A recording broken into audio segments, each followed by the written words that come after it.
Hello, ladies and gentlemen. It's Jeff U-Haul again. Um, from the barbarian archaeohistorian of the front porch and the, owner and proprietor of the Combat Arts Academy. And I'm just going to make a real quick video this time. I swear it's not going to be super long. And I'm just going to read to you my teaching philosophy. And you might not be familiar with why this is important, but I think that everything we do as people should be related to a series of principles, and principles should never be rigid and unchanging, but they should only be changed when it's really appropriate. Unlike ideas, I think that you should have an idea of how you're going to conduct business, whether it's formal or informal, whether it's monetary, whether it's whatever.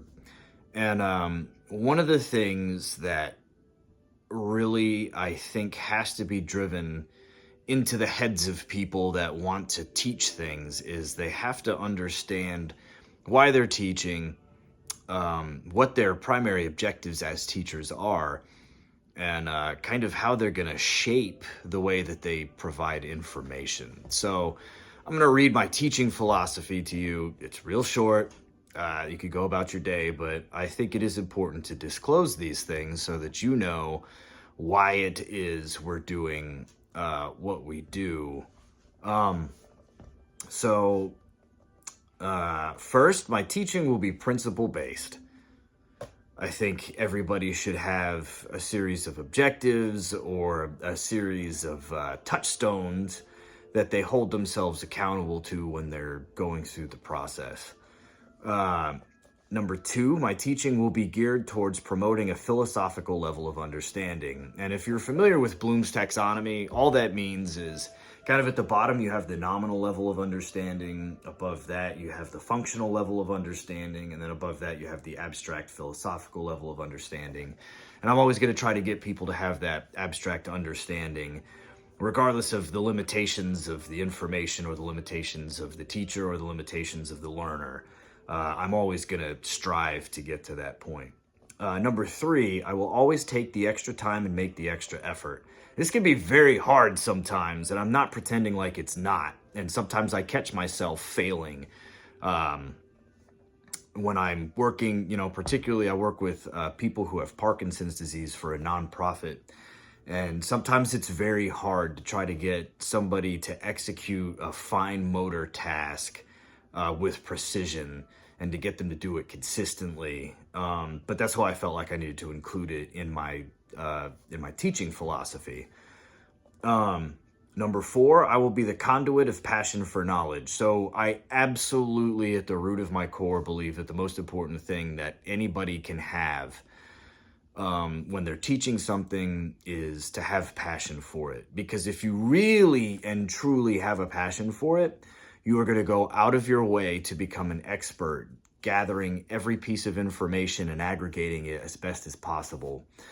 And so if you don't have a passion for teaching, you at least need to have a passion for the subject matter. And if you don't have a passion for either, you're going to be an ineffective teacher. So I think you're gonna be able to tell pretty quickly how enthusiastic I am about whether it's the combat sports and human conflict, or whether it's the history, philosophy angle. My teaching will always be guided by the mother disciplines and relevant bodies of knowledge. So the mother disciplines being philosophy, oratory, rhetoric, civics, and history. The sciences, technology, engineering, and mathematics should not be thrown out either. My dissertation had some physics in it and had some calculus, so I think it's really important to include the relevant knowledge bodies that are outside the one that you're teaching when necessary. And if you fail to do that, then you're just not going to the subject matter experts you need. So, I mean, I could sit here and try to tell you about the laws of thermodynamics, but I know physicists who could teach that to you better. That doesn't mean I couldn't give you an understanding of it, but I would consult the expert first. Now, pause there to recognize that sometimes there is monetary incentive behind subject matter experts, and we should never forget that. So take that as you will. That's not a political statement. It's just a statement of fact. All right, number 6, my teaching will always be based on inquiry and the use of multiple types of reasoning, whether it's inductive, deductive, reductive, adductive, all of them. I think you should approach every problem with every mode of reasoning possible. Number 7, my understanding of learning integrates all experiences and seeks to temper bias. So everybody is going to color what they learn through the lens of their experience, particularly in the process of andragogy. Adult learning is always going to be contextualized and recontextualized through individual personal experience. I have to recognize that as a teacher in order to meet your needs better. And tempering bias is because all of us are going to cultivate bias because of that experience. And, you know, I'm going to be lensing things as the teacher, and you're going to be lensing things as the learner or the peer or the whatever relationship you have to me. And both of us just have to be aware of that and do what we can to try to free ourselves from the emotional propensity to believe things that maybe we shouldn't believe. Number 8, I will instill students with an understanding of the sanctity of the profession. And that's, you know, all of these things that revolve around learning are part of a sacred experience. There's a sacred relationship between the teacher and the student. There's a sacred relationship between the peers, whether they're teachers or students. And there's a sacred relationship of the information. And we're never going to have a perfect understanding of what we call the big T truth, right? Like, it's just not going to happen. However, we need to understand that what we do is extremely important. And because education has become monetized beyond the point of good sense, we have an illiterate electorate. And I kind of come back to that theme. Again, not because of the presidential or any other election, but simply for the fact that people don't know anything about their own government or how it is supposed to work, regardless of how it's actually working. You know, our nominal republic with democratic ideals is run by demagogic oligarchs. And the fact that people cannot tell the difference or refuse to acknowledge the difference is why education is so important and why our duty is sacred. I will cultivate to the best of my ability a process of how and why to think rather than of what to think. I cannot tell you what to think. The closest proximity that I even want to get close to of that is I will tell you what I think, how I came to that conclusion, and I will arm you with all of the tools that I can possibly think of that will help you come to the best understanding that you can based off of your personal experiential contextualization of that information. Woo, that's a mouthful. I get it, but if you need to, play that back and listen to that again.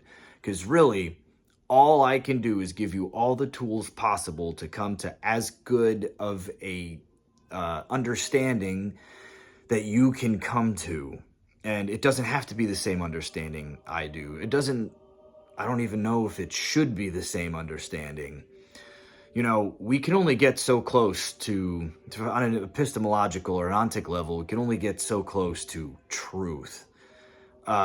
But we can arm ourselves with information, and we can do things possible from you know, the point of goodwill to try to help the people around us, to make better decisions as a society. Because right now we're making a lot of very dangerous and very, frankly, stupid decisions. And I want to do what I can by arming you whoever is watching this with information, because, I mean, the madness has to stop. Number 10, last one. Neither my understanding or my teacher, excuse me. Try this again. Number 10, neither my understanding or my teaching will be unnecessarily reductionist or revisionist. I don't believe that the information we have today is necessarily better than the information that was had before. Conversely, unlike a lot of my historian peers, I don't necessarily believe that the information that they had 1,000, 2,000, 3,000, 10,000 years ago is better than the information we have today. I think both are necessary and equally important parts of good, sober, historical and scientific analysis. And I get that people have a moral proclivity to things today that they think are absolute, whether they're religious or scientific. That's the problem, right? People fail to recognize the dogmatism of their own behavior, the parochial nature of their belief systems, whether they're based in science or whether they're based in historical precedent or whether they're based in religion, right? Humans are awful about understanding their own bias. And again, that comes back to my primary argument in the introduction video, where I talked about how problem identification is something that we all vastly inflate, and that we have a real overbelief in our ability to do it. You know, people are way too comfortable assuming that they have an adequate understanding of a problem. And that leads to other problems. And, information increases in complexity as it gets rearranged by entropy. And if you don't know what that means, you should continue watching my channel, because we're going to talk about that at length and in depth. And I really look forward to the process. And I'm sorry this video is a lot longer than I initially intended it to be, but I hope you have a great rest of your day. Check out the Combat Arts Academy page too. I think that's what it's called. I can't remember. Anyway, have a great rest of your day. Thanks for watching.